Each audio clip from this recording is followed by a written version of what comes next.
দিনাজপুরের গর্ব তিনি, বাংলার এক রতন।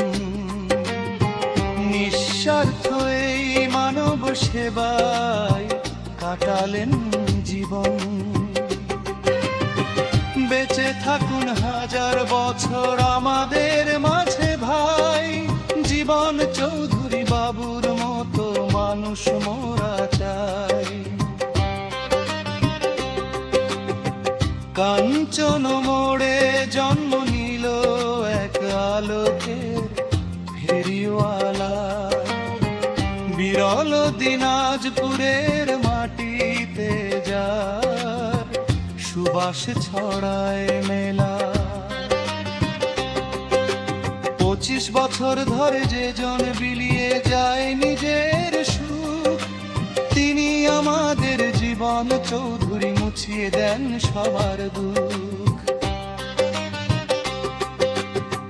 মানব সেবার ব্রত নিয়ে জন্ম তাহার ভাই।